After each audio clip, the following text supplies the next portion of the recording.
Salam sejahtera, masih bersama saya dengan Adi Pakualam dengan channel Padepokan Pakualam. Saya akan mengklarifikasi atau menjawab tentang komentar-komentar teman-teman yang gagal paham dengan video-video saya. Ikuti saja videonya, saya akan menjelaskan.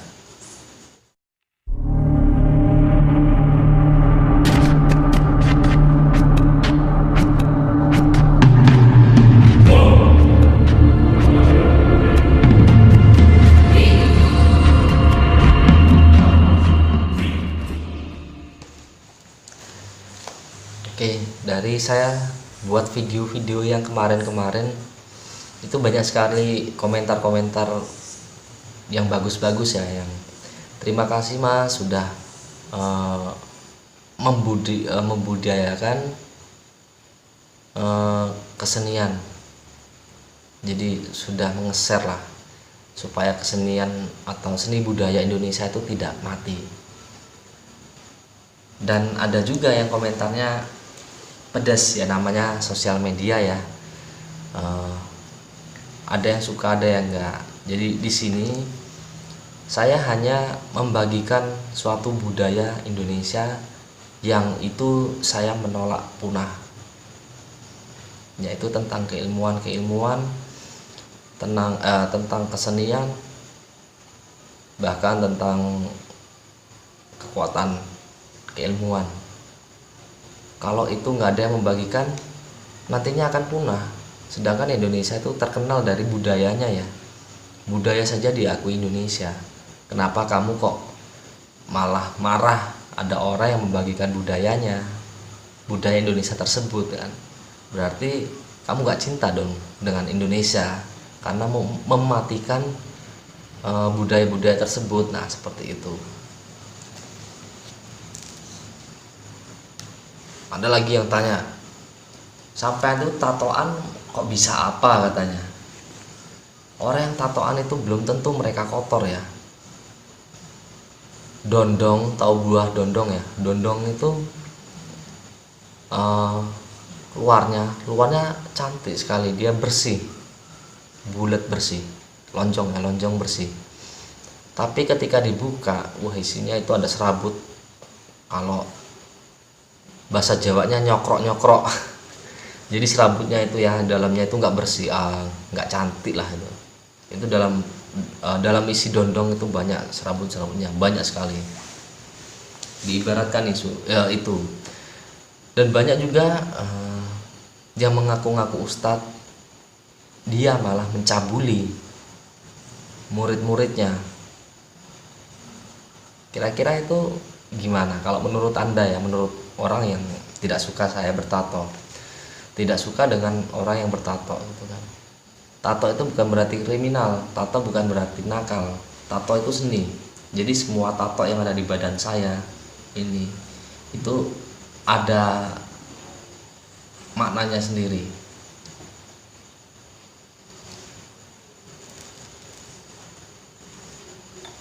Saya diomong dukun, diomong paranormal, tapi saya dandanan saya nggak mau saya seperti paranormal atau seperti dukun ya. Dukun itu kan tampangnya serem, selalu bau kemenyan. Kalau saya baunya wangi. Selalu memakai cincin-cincin yang akiknya gede-gede. Kalau saya cincinnya hanya ini nih. Wah, keren ya. Dan saya bertato, saya pakai kalung. Jadi jangan dilihat dari casingnya, jangan dilihat dari luarnya saja.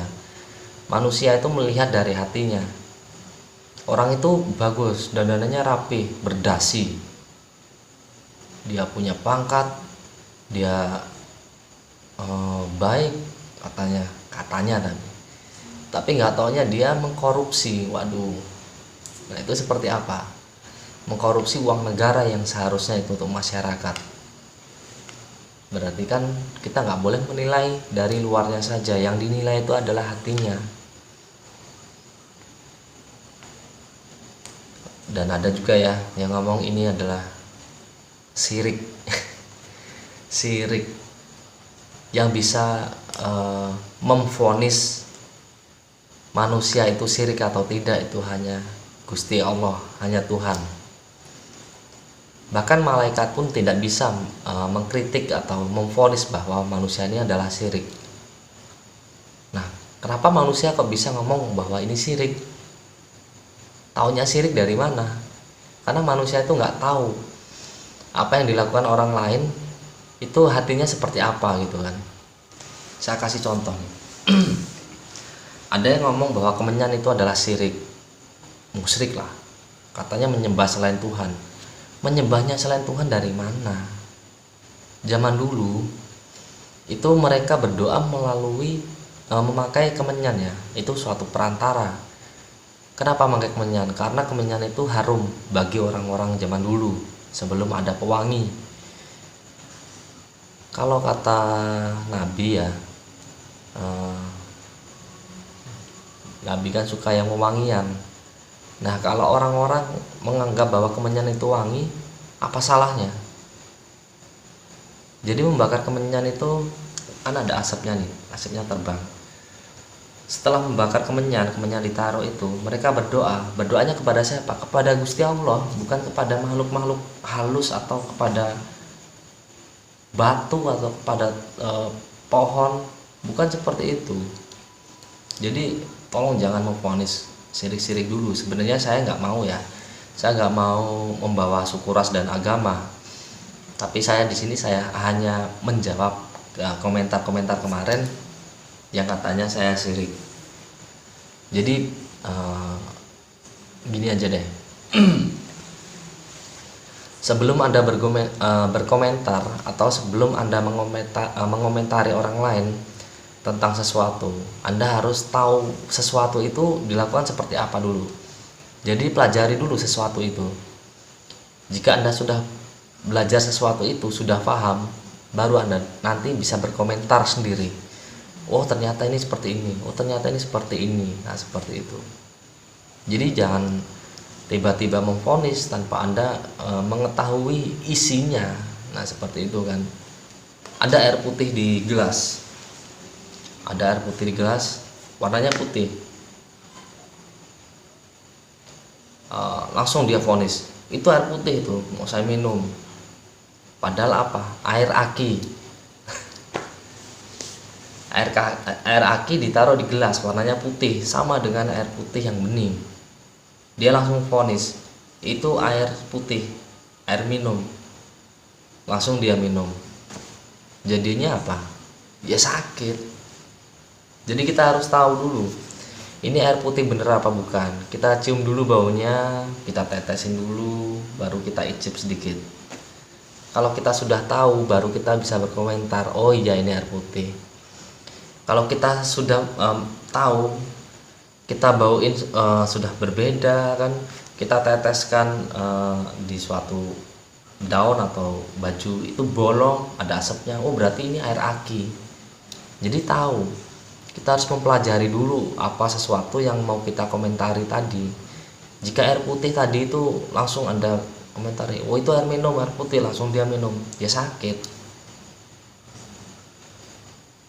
Jadi ya pelajari dulu lah, bauin dulu. Kita harus pelajari sesuatu yang mau kita komentari tadi dulu. Setelah kita pelajari, setelah kita pahami, baru berkomentar. Nah, seperti itu.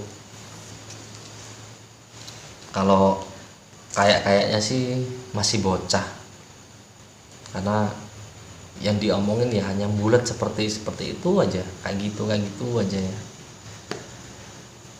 Jadi saya akan tetap membagikan suatu keilmuan atau suatu budaya di Indonesia ini, budaya-budaya Indonesia ini ya, melalui channel ini.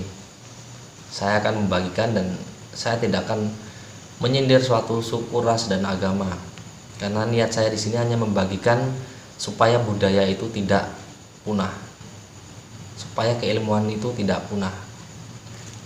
Zaman sekarang ini semuanya hampir mempunahkan budaya-budaya zaman dulu. Contoh kecilnya saja, budayanya mainan anak-anak. Dulu saya waktu kecil TK SD ya, saya mainan buah kelapa yang paling kecil, kalau nama Jawanya itu adalah bluluk. Jadi kelapa kecil itu saya pakai karet, saya tusukkan ke kelapa kecil tadi. Nah, saya putar-putarkan di bawah di lantai. Setelah itu saya angkat, dia kan berputar seperti gangsing. Itu sudah senang sekali. Namun saya lihat zaman sekarang anak-anak itu mainnya sudah gadget atau HP atau Android. Nah, nanti lama kelamaan budaya anak kecil tadi, permainan budaya yang tadi itu akan hilang. Budaya ini nggak ada loh di negara lain, adanya hanya di Indonesia. Nah, seperti itulah. Kalau itu hilang, nggak akan ada lagi cerita-cerita seperti itu. Jadi mohon maaf sekali, saya di sini hanya ngasih tahu, saya hanya menjawab komentar-komentar kemarin. Jangan sedikit-sedikit memvonis atau mengkritik seseorang tanpa Anda mengetahui apa yang Anda kritik itu. Kalau sekiranya Anda sudah fasih, Anda sudah mahir, Anda sudah tahu tentang sesuatu yang Anda kritik itu, silakan Anda kritik. Tapi kalau Anda belum tahu apa itu yang Anda kritik, ya jangan asal mengkritik seperti itu ya. Apalagi asal memvonis, aduh. Jangan. Pelajari dulu semuanya, pahami dulu. Kalau sudah paham, baru silahkan mengkritik. Oke, itu saja. Yang mau request untuk membuatkan video apapun itu, materi apapun itu, silahkan berkomentar. Nanti akan saya buatkan videonya. Semoga semua makhluk bahagia. Salam sejahtera.